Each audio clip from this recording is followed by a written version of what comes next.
স্বাগতম তোমাদের dirt mindset বাংলাতে। শোনো, ফোন সাইডে রেখে দাও, আর যদি ইয়ারফোন লাগানো না থাকে তাহলে আগে সেটা লাগিয়ে নাও, কারণ আমি এখন যা বলতে যাচ্ছি সেটা হয়তো তোমার পরিবার বা বন্ধুরা বুঝবে না। তারা বলবে, আরে ছেড়ে দাও, মুভ অন করো, কিন্তু তারা জানে না ভেতরে কতটা ভাঙচুর চলছে। আজ আমরা কথা বলবো সেই শূন্যতা নিয়ে যেটা তৈরি হয় যখন তুমি কারোর জীবন থেকে বেরিয়ে যাও। তোমার মনে হচ্ছে না তার কোনোই কিছু যায় আসে না, তোমার মনে হচ্ছে সে শান্তিতে ঘুমাচ্ছে আর তুমি এখানে চোখের পাতা পর্যন্ত ফেলতে পারছো না। তুমি ভুল ভাবছো। সাইকোলজি বলে মানুষ কোনো ক্ষতির অনুভূতি তখন পর্যন্ত বুঝতে পারে না যতক্ষণ না সেই ক্ষতি স্থায়ী হয়ে যায়। যতক্ষণ তুমি তার পিছনে ছুটছিলে, তুমি ছিলে তার জন্য একটা সেফটি নেট। সে জানতো সে যাই করুক না কেন তুমি কোথাও যাবে না, কিন্তু যেদিন তুমি পিছনে ফিরে তাকানো বন্ধ করে দিলে আসল খেলা সেদিন থেকেই শুরু হয়। আজ আমি তোমাকে বলবো সেই 10টা জিনিস যেগুলো তোমার চুপ হয়ে যাওয়ার পর ওই মানুষটার মাথার ভিতর ঝড় তুলতে শুরু করে। এটা ডার্ক সাইকোলজি বন্ধু, এখান থেকে বাঁচা প্রায় অসম্ভব। প্রথম জিনিস, the sudden loss of free therapy. দেখো, প্রতিটা সম্পর্কে একজন থাকে গিভার আর একজন থাকে টেকার। তুমি ছেলে গিভার, সে তার সারা দিনের রাগ, হতাশা, সমস্যা সবকিছু তোমার ওপর ঢেলে দিত। কেন? কারণ তুমি শুনতে। কিন্তু যেই তুমি দূরে সরে গেলে তার সেই ইমোশনাল ডাস্টবিনটাই হারিয়ে গেল। এখন যখন তার রাগ হয়, যখন সে একাকিত্ব অনুভব করে, তখন তার কাছে আর সেই মানুষটা নেই যে কোনো বিচার ছাড়াই তার কথা শুনত। এখন তাকে সেই শান্তিটা বাইরের দুনিয়া থেকে কিনতে হচ্ছে, আর দুনিয়া কখনো বিনামূল্যে শান্তি দেয় না। তখন সে বুঝতে পারে সে শুধু একজন মানুষকে হারায়নি, সে তার পিস অফ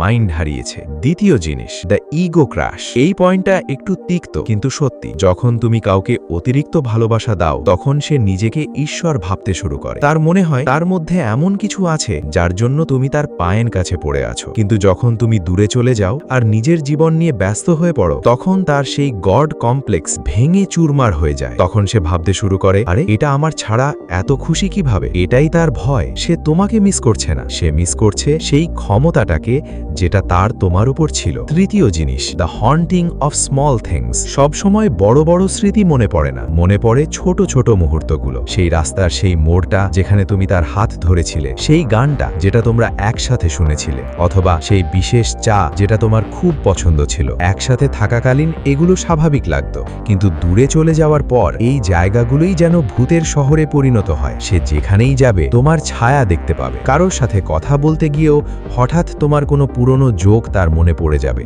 এটাই মানুষের মস্তিষ্কের স্বভাব, এটা ফাঁকা জায়গাগুলো পূরণ করতে চায়। আর তুমি তার জীবনে এত ফাঁকা জায়গা তৈরি করে গেছো যে এখন সে চারপাশে শুধু তোমার অনুপস্থিতিই অনুভব করে। চতুর্থ জিনিস, কম্প্যারিজনের ভূত।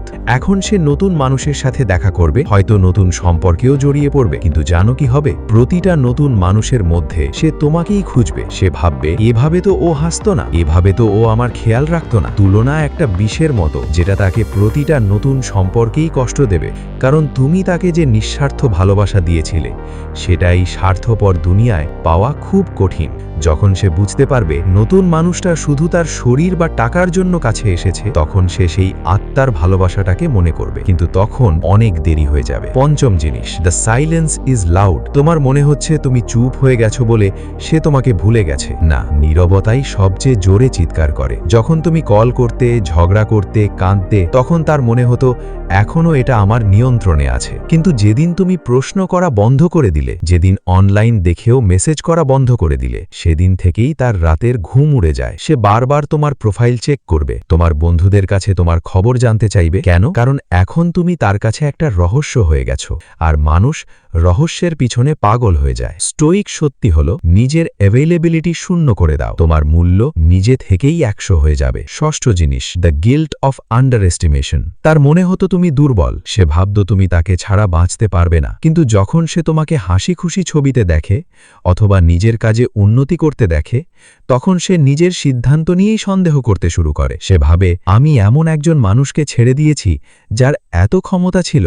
এই অপরাধ বোধ তাকে ভেতর থেকে খেয়ে ফেলে। সে ভাবে, ইস, যদি তাকে একটু বেশি সময় দিতাম, যদি তাকে একটু বেশি বুঝতাম। সপ্তম জিনিস, দ্য রিয়েলাইজেশন অফ সেলফিশনেস। যখন মানুষ একা হয়ে যায় তখন সে নিজের ভুলগুলো দেখতে শুরু করে। যতক্ষণ তুমি সেখানে ছিলে তুমি তাদের জন্য একটা ঢাল ছিলে, তুমি তাদের নিজেদের খারাপ দিকগুলো থেকে বাঁচিয়ে রেখেছিলে।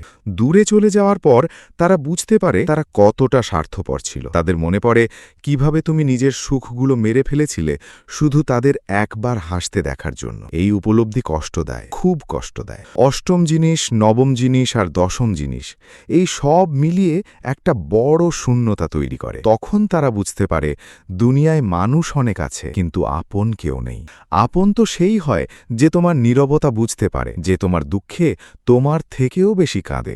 যখন তারা বুঝতে পারে তারা সেই হিরেটাকে হারিয়ে ফেলেছে যেটা কয়লার খনির মধ্যে তারা পেয়েছিল, তখন শুরু হয় তাদের আসল ডার্ক ফেজ। কিন্তু ভাই, আমি এসব তোমাকে কেন বলছি? যাতে তুমি খুশি হও যে সে কষ্ট পাচ্ছে? না, আমি তোমাকে এসব বলছি যাতে তুমি বুঝতে পারো তোমার মূল্য কতটা। তুমি কারোর অনুভূতির ওপর নির্ভরশীল নও। তুমি দূরে সরে যাওনি যাতে সে কষ্ট পায়, তুমি দূরে সরে গিয়েছিলে কারণ তুমি নিজের প্রেমে পড়ে গিয়েছিলে। স্টোইসিজম এটাই শেখায়, তোমার সুখের বাটন কখনো অন্য কারোর পকেটে থাকা উচিত না।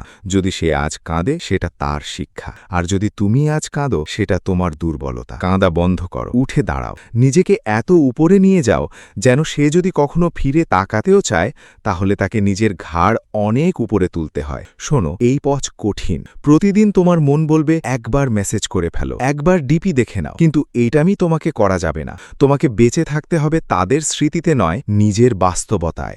আমি যে 10টা জিনিস বললাম সেগুলো হবে, 100% হবে, এটা সাইকোলজি। কিন্তু তোমাকে তাদের জন্য অপেক্ষা করা যাবে না। তোমাকে এত দূরে চলে যেতে হবে যেন তাদের অনুভূতি আর তোমার কাছে পৌঁছতেই না পারে। চলো একটা দৃশ্য কল্পনা করি। রাত 2টো বাজে, সেই মানুষটা নিজের বিছানায় শুয়ে আছে। সে ফোন তুলে অভ্যাসবশত তোমার নাম সার্চ করে। আগে সেখানে টাইপিং দেখা যেত, কিংবা তোমার মেসেজের বন্যা থাকত, কিন্তু এখন সেখানে শুধু পুরনো চ্যাট পড়ে আছে। সে সেই পুরনো চ্যাট পড়তে শুরু করে, আর জানো কি হয়? তখন সে দেখতে পায় তুমি কতটা সত্যিকারের ছিলে। সে দেখতে পায় কিভাবে তুমি প্রতিটা শব্দ মন থেকে লিখেছিলে। আর এখন যখন সে রিপ্লাই দিতে চায় তার হাত থেমে যায়, কারণ সে জানে সেই অধিকার সে হারিয়ে ফেলেছে। তোমার কি মনে হয় এই শাস্তি কম? কাউকে তার আসল জায়গা দেখানোর জন্য গালি দেওয়ার দরকার হয় না, শুধু নিজের উপস্থিতিটা সরিয়ে নাও, এটাই সবচেয়ে বড় শাস্তি। মানুষ আমাকে জিজ্ঞেস করে, ভাই সে ফিরে আসবে? আমি বলি, তাতে কি আসে যায়? যদি তুমি এই আশায় দূরে সরে যাও যে সে ফিরে আসবে, তাহলে তুমি আসলে দূরে যাওনি, তুমি শুধু একটা খেলা খেলছ। কিন্তু একজন স্টোইক মানুষ খেলা খেলে না, সে সিদ্ধান্ত নেয়। যদি তুমি সিদ্ধান্ত নিয়ে থাকো যে এই সম্পর্ক তোমার আত্মসম্মানের চেয়ে বড় নয়, তাহলে আর পিছনে ফিরে তাকিও না। সে কাঁদুক, অনুরোধ করুক, কিংবা 10 জন মানুষ পাঠাক, তোমার উত্তর হওয়া উচিত নীরবতা। দেখো, জীবন খুব ছোট। তুমি এমন একজন মানুষের অনুভূতির জন্য অপেক্ষা করে আছো যে তোমাকে আবর্জনার মতো ফেলে দিয়েছিল। নিজের মূল্য চিনতে শেখো। তুমি সেই মানুষ যে কারোর অন্ধকার জীবনে আলো নিয়ে আসতে পারে। তুমি সেই মানুষ যে নিজে ভেঙে গিয়েও অন্যকে জোড়া লাগাতে জানে। যখন তুমি কারোর থেকে দূরে সরে যাও তখন তুমি তাকে একাকিত্বের একটা সুযোগ দাও, আর একাকিত্ব হলো মানুষের সবচেয়ে বড় শিক্ষক। তাকে শিখতে দাও, তাকে কাঁদতে দাও, তাকে অনুভব করতে দাও তুমি আসলে কি ছিলে। কিন্তু ততক্ষণে তুমি নতুন পাহাড়ে উঠে যাবে, তোমার গল্প বদলে যাবে। একটা কথা বলি, আজ থেকে কয়েক বছর পরে যখন তুমি পিছনে ফিরে তাকাবে তখন সেই মানুষের ওপর তোমার রাগ হবে না, তোমার হাসি পাবে। তুমি বলবে, ধন্যবাদ, তুমি আমাকে ছেড়ে গিয়েছিলে, না হলে আমি কখনো বুঝতেই পারতাম না আমি কতটা শক্তিশালী। এটাই হবে তোমার আসল জয়ের মুহূর্ত। যে অনুভূতি সে এখন পাচ্ছে সেটাই তার শাস্তি, আর যে শান্তিটা তুমি পেটে যাচ্ছ সেটাই তোমার পুরস্কার। জীবনে 2 ধরনের কষ্ট আছে, একটা কষ্ট তোমাকে ভেঙে দেয়, আরেকটা কষ্ট তোমাকে বদলে দেয়। ঠিক করো তুমি কোন কষ্টটা বেছে নেবে। আমি মানুষকে ধ্বংস হতে দেখেছি শুধু এই কারণে যে তারা কারোর সরির অপেক্ষায় ছিল। করো না, সেই সরি কোনোদিন আসবে না, আর যদি এসেও যায় সেটা তোমার ভাঙা হৃদয়ের টুকরোগুলো জোড়া লাগাতে পারবে না। নিজেকে জোড়া লাগাও, নিজের সাইকোলজি বুঝতে শেখো। যখন তুমি নিজেকে মূল্য দিতে শুরু করো তখন পুরো পৃথিবী তোমাকে মূল্য দিতে শুরু করে। শুধু সেই মানুষটা না, পুরো দুনিয়া তোমার পিছনে আসবে, কিন্তু তখন তোমার আর কারোর দরকার হবে না। শোনো, এখন ফোনটা রেখে দাও, ঘুমিয়ে পড়ো, অথবা এমন কিছু করো যেটা তোমাকে আনন্দ দেয়। তার কথা ভেবো না, তার যে অনুভূতি হওয়ার সেটা হচ্ছেই। তুমি নিজের খেয়াল রাখো, কারণ তোমার জীবনে তোমার চেয়ে মূল্যবান আর কেউ নেই। তাই না? কথাগুলো একদম সত্যি লাগছে, কারণ এগুলো শুধু দিমাগের কথা নয়, এগুলো সেই কথাগুলো যেগুলো তোমার হৃদয় চিৎকার করে বলতে চেয়েছিল, কিন্তু তুমি শুনছিলে না। চলো এবার বিষয়টা আরো গভীরে যাই। এখনো তো মাত্র 5-6টা পয়েন্ট হয়েছে, পুরো সাইকোলজি এখনো বাকি আছে। শোনো, সপ্তম জিনিস যেটা তারা অনুভব করে সেটা হলো শেষ স্মৃতির অপরাধবোধ। সাইকোলজি বলে যখন আমরা কারোর থেকে দূরে চলে যাই তখন আমাদের মস্তিষ্ক শেষ দেখা বা শেষ ঝগড়ার মুহূর্তগুলো বারবার রিপিট করতে থাকে। যখন তুমি দূরে চলে যাও তখন তাদের মনে পড়ে কিভাবে তারা শেষবার তোমাকে কাঁদিয়েছিল, কিভাবে তোমার প্লিজ বলাটাকে মজা বানিয়েছিল। আগে তাদের কাছে এটা খুব কুল লাগছিল, তারা ভাবছিল তারা জিতে গেছে, কিন্তু এখন যখন তারা তোমার কণ্ঠ শুনতেও কষ্ট পাচ্ছে তখন সেই শেষ মুহূর্তটাই তাদের মনে কাঁটার মতো বিঁধে থাকে। তারা চাইলেও সেই স্মৃতিটা মুছতে পারে না। তারা চায় যদি আর একবার কথা হতো তাহলে সেই শেষটাকে ঠিক করতে পারত, কিন্তু তুমি তো সেই গল্পের শেষ আগেই লিখে ফেলেছ। অষ্টম বিষয়, আয়না হারিয়ে ফেলা। এটা খুব গভীর কথা, মন দিয়ে শোনো। একজন সত্যিকারের সঙ্গী আয়নার মতো হয়। সে তোমাকে দেখায় তুমি কোথায় সঠিক আর কোথায় ভুল। তুমি সবসময় তাদের সত্যিটাই বলেছিলে, তাদের আরও ভালো মানুষ হতে সাহায্য করেছিলে। এখন যখন তুমি নেই তখন তোমার চারপাশে শুধু হ্যাঁ মানুষ রয়ে গেছে, এমন মানুষ যারা সামনে শুধু প্রশংসা করে কারণ তাদের কিছু পাওয়ার লোভ আছে। যখন তারা ভুল করবে, যখন পথ হারাবে, তখন তারা তোমার অভাব অনুভব করবে। তাদের মনে পড়বে একজন মানুষ ছিল যে তাদের ভুল ধরিয়ে দিত কারণ সে তাদের হারাতে চাইত না। তখন তারা বুঝবে মুখে মিষ্টি কথা বলা মানুষের চেয়ে সেই তিক্ত সত্য বলা বন্ধুটাই ভালো ছিল। নবম জিনিস, রিপ্লেস হয়ে যাওয়ার ভয়। মানুষের ইগো তাকে বলে আমার মতো আর কাউকে পাবে না, কিন্তু যখন তুমি দূরে চলে যাও তখন তাদের ভেতরে একটা ভয় জন্মায়। যদি তুমি কাউকে নতুন পেয়ে যাও, যদি তুমি অন্য কাউকে সেই একই আদরের নামে ডাকো, যদি তুমি অন্য কারোর সঙ্গে নতুন স্বপ্ন দেখতে শুরু করো, এটা ভালোবাসা নয় বন্ধু, এটা ইনসিকিউরিটি। তারা তোমাকে হারানোর ভয় পাচ্ছে না, তারা ভয় পাচ্ছে যে অন্য কেউ কিভাবে তাদের জায়গা নিয়ে নিতে পারে। যখন তারা দেখে তুমি নতুন মানুষের সঙ্গে মিশছ, তুমি খুশি আছো, তোমার জীবন আরও ভালো হয়ে গেছে, তখন তাদের সত্যিকারের জেলাসি শুরু হয়, আর সেই জেলাসি তাদের বাধ্য করে তোমার কথা সারাক্ষণ ভাবতে। দশম এবং সবচেয়ে বিপজ্জনক জিনিস হল নীরবতার চূড়ান্ত বুঝতে পারা। শুরুতে তারা ভাবে তুমি শুধু রাগ করেছ, একদিন ঠিক হয়ে যাবে। তারপর ভাবে তুমি অ্যাটিটিউড দেখাচ্ছ, কিছুদিন পরে ক্লান্ত হয়ে ফিরে আসবে। কিন্তু মাসের পর মাস কেটে যাওয়ার পরও যখন তারা দেখে তুমি কোনো স্টেটাস দাওনি, কোনো দুঃখের গান শেয়ার করনি, কোনো কল করনি, তখন তারা বুঝতে পারে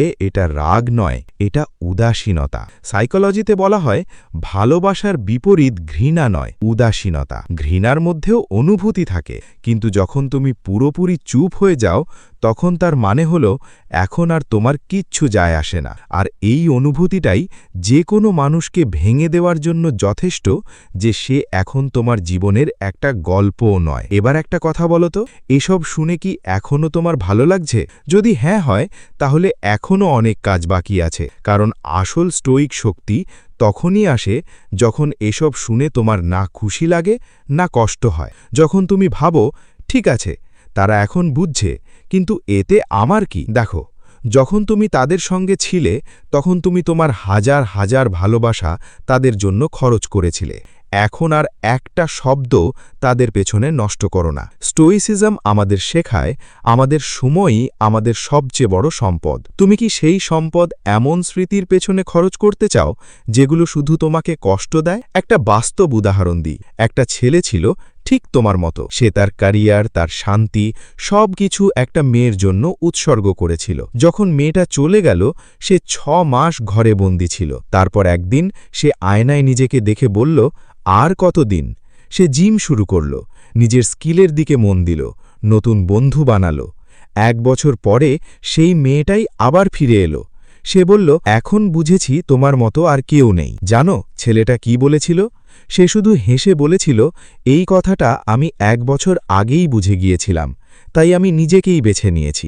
ঠিক তেমন মানুষ হও, এমন একটা ভার্সন হও যার জন্য মানুষ অপেক্ষা করবে, কিন্তু যাকে কেউ বিনামূল্যে পাবে না। শোনো, তোমার হৃদয়টা যে এত ভারী লাগছে সেটা হালকা করার একটাই উপায় আছে, তাদের ক্ষমা করে দাও। এজন্য নয় যে তারা ক্ষমার যোগ্য, বরং এজন্য যে তুমি শান্তির যোগ্য। যখন তুমি কাউকে ধরে রাখো রাগের মধ্যেও, তখনও তুমি তার সঙ্গে জড়িয়ে থাকো।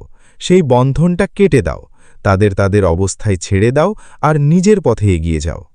তুমি কি সেই নতুন শুরুর জন্য প্রস্তুত, যেখানে কেউ তোমাকে ইগনোর করতে পারবে না, যেখানে তোমার নীরবতারও একটা মূল্য থাকবে? যদি হ্যাঁ হয়, তাহলে আজ থেকেই, এখন থেকেই সেই ফোন চেক করা বন্ধ করো, পুরনো ছবিগুলো ডিলিট করো আর তোমার ভবিষ্যতের নতুন নিজের সঙ্গে দেখা করার প্রস্তুতি নাও। যে 10টা জিনিস তারা অনুভব করছে সেটা তাদের কষ্ট, তুমি তোমার সুখের দিকে মন দাও। কথাটা গভীর, বুঝতে পারলে জীবন বদলে যাবে। নিজের খেয়াল রেখো, কারণ তোমার মতো আর কেউ নেই। এবার তুমি আসল জিনিস চেয়েছ, ডার্ক সাইকোলজি। মানুষ এটাকে খারাপ বলে, কিন্তু সত্যি কথা হলো পৃথিবী এভাবেই চলে। যদি তুমি সোজা সাপটা হয়ে থাকো, তাহলে এই দুনিয়া তোমাকে চাপা দিয়ে দেবে। যখন তুমি কারো থেকে দূরে চলে যাও, তখন তুমি শুধু একটা সম্পর্ক ভাঙো না, তুমি একটা সাইকোলজিক্যাল যুদ্ধ শুরু করো। আর এই যুদ্ধে সেই জেতে যে আগে ফিরে তাকায় না। চলো এখন সেই 10টা অনুভূতির পেছনে ডার্ক রিয়ালিটি দেখি, যেটা কোনো মেন্টর বা বন্ধু তোমাকে বলবে না। প্রথম ডার্ক ট্রুথ, স্কারসিটি প্রিন্সিপাল। মানুষের স্বভাব হলো যেই জিনিস সহজে পাওয়া যায় না সেটার প্রতি আকর্ষণ সবচেয়ে বেশি হয়। যখন তুমি সবসময় তাদের জন্য সহজলভ্য ছিলে, তখন তারা ভাবতো তোমার কোনো ভ্যালু নেই, তুমি একটা সাধারণ জিনিস হয়ে গিয়েছিলে যেটা সবসময় শেলফে পড়ে থাকে। কিন্তু যখনই তুমি নিজেকে সরিয়ে নিলে, তুমি লিমিটেড এডিশন হয়ে গেলে। তাদের মস্তিষ্ক এখন তোমাকে এমন এক রিসোর্স হিসাবে দেখে যেটা তারা হারিয়ে ফেলেছে। এটা ভালোবাসা নয়, এটা লোভ। তারা মনে করে তাদের কাছ থেকে কোনো মূল্যবান জিনিস কেড়ে নেওয়া হয়েছে, আর এই ভয়ই তাদের রাতে ঘুমোতে দেয় না। দ্বিতীয় পয়েন্ট, ইন্টারমিটেন্ট রিইনফোর্সমেন্ট। এটা সবচেয়ে ভয়ঙ্কর মানসিক খেলা। যখন তুমি তাদের সঙ্গে ছিলে, তুমি নিয়মিত ভালোবাসা, কেয়ার, অ্যাটেনশন দিতে, কিন্তু দূরে গিয়ে তুমি সেই সাপ্লাই বন্ধ করে দিয়েছো। এখন তাদের মস্তিষ্ক সেই ডোপামিনের জন্য হাহাকার করছে। তারা তোমার পুরনো ভিডিও দেখে, পুরনো ভয়েস নোটস শোনে, তারা সেই অনুভূতিগুলো খুঁজছে যেগুলো তুমি দিতে। এটা ঠিক একজন নেশাগ্রস্ত মানুষের মতো যে তার ডোজ পাচ্ছে না। তারা তোমাকে মিস করছে না, তারা সেই নেশাটাকে মিস করছে। তুমি কি কারো নেশা হতে চাও? তৃতীয় ডার্ক জিনিস, জাইগার্নিক এফেক্ট। আমাদের মস্তিষ্ক অসমাপ্ত কাজ কখনো ভোলে না। যদি তুমি ঝগড়া করে সবকিছু বলে সম্পর্ক শেষ করতে, তাহলে তাদের ক্লোজার পাওয়া যেত। কিন্তু যখন তুমি হঠাৎ করে কোনো ব্যাখ্যা ছাড়া চুপ হয়ে যাও, তখন তুমি তাদের মাথায় একটা ওপেন লুপ রেখে যাও। এই লুপ তাদের পাগল করে দেয়। তারা সারাক্ষণ ভাবে সে কেন এমন করলো, কিছু বলল না কেন। তোমার নীরবতা তাদের কাছে একটা ধাঁধা হয়ে যায়, যেটা তারা কখনো সমাধান করতে পারে না। আর যতক্ষণ না সেটা সমাধান হচ্ছে, ততক্ষণ তারা তোমাকে ভুলতে পারবে না। চতুর্থ জিনিস, লস অ্যাভারশন। সাইকোলজি বলে মানুষ যে তার আনন্দের চেয়ে হারার কষ্ট অনেক বেশি অনুভব করে। তাদের কাছে তোমাকে পাওয়া যতটা আনন্দের ছিল না, তার চেয়ে এখন তোমাকে হারানোর কষ্ট অনেক বেশি। তাদের ইগো চিৎকার করে বলে তুমি হেরে গেছো, সে চলে গেছে। এই হারানোর ভয় তাদের বাধ্য করে তোমাকে স্টক করতে, চেক করতে। তারা জানতে চায় তুমি কি তাদের মতোই কষ্টে আছো। যদি তুমি কষ্টে থাকো, তারা শান্তি পায়, আর যদি তুমি খুশি থাকো, তাহলে তাদের হার চূড়ান্ত হয়ে যায়। পঞ্চম জিনিস, সোশ্যাল প্রুফ এবং রিজেকশন। যখন তুমি তাদের পেছনে ছিলে, তারা ভাবতো তারা স্পেশাল, কিন্তু যখন তুমি তাদের রিজেক্ট করলে, তাদের আত্মসম্মান কমে যায়। তারা ভাবে যদি এমন লয়াল মানুষও আমাকে ছেড়ে যেতে পারে, তাহলে নিশ্চয়ই আমার মধ্যে সমস্যা আছে। এরপর তারা নতুন সম্পর্ক বানাবে, ছবি দেবে, দেখাবে আমি খুশি আছি, কিন্তু ভেতরে ভেতরে তারা জানে এটা শুধু একটা অভিনয়। আসল কনফিডেন্স তোমার চলে যাওয়ার সঙ্গে সঙ্গেই শেষ হয়ে গেছে। শোনো, এটা ডার্ক সাইকোলজি। এর মানে তুমি খারাপ হও না, এর মানে তুমি স্মার্ট হও। তুমি তাদের এমন 10টা অনুভূতি দিয়েছো যেটা তারা চেয়েছিল, কিন্তু একটা জিনিস রেখে গেছো, একটা মিসিং পিস। এখন মন দিয়ে শোনো, যদি তারা ফিরে আসে, তাহলে তারা এই কারণে ফিরে আসবে না যে তারা বদলে গেছে। তারা ফিরে আসবে কারণ তারা এই মানসিক যুদ্ধে হেরে গেছে। তারা শুধু নিয়ন্ত্রণ ফিরে পেতে আসবে। স্টোইক হয়ে ভাবো, তুমি কি এমন কাউকে তোমার জীবনে ফিরিয়ে নেবে যে শুধু তখনই তোমার মূল্য বোঝে যখন তুমি দূরে থাকো? তোমার মূল্য কি শুধু তোমার অনুপস্থিতির উপর নির্ভর করবে? আসল পাওয়ার কাউকে কষ্ট দেওয়ায় নয়, আসল পাওয়ার হলো এখন আর তোমার কিছু যায় আসে না তারা কষ্ট পাচ্ছে কিনা। যখন তুমি ডার্ক সাইকোলজি বুঝে যাও, তখন তুমি আর প্লেয়ার থাকো না, তুমি গেমের প্লেয়ার হয়ে যাও। তুমি জানো কখন চুপ থাকতে হবে, কখন চলে যেতে হবে। তুমি তাদের একটা আয়না দেখিয়ে দিয়েছো, এখন তাদের সেই আয়নার সঙ্গে থাকতে দাও। তুমি নিজের জন্য নতুন আকাশ খুঁজে নাও। পৃথিবী অনেক বড়, একজন মানুষের ওপর পুরো মানসিক শক্তি নষ্ট করো না। তোমার এই ডার্ক ফেসকে নিজের কেরিয়ারে লাগাও, নিজের গ্রোথে লাগাও। এত বড় হও যাতে তারা বুঝতে পারে তারা শুধু একজন মানুষ নয়, একটা এম্পায়ার হারিয়েছে। খেলা বুঝে এলো, এখন বন্ধ করো আর শুরু করো জেতা।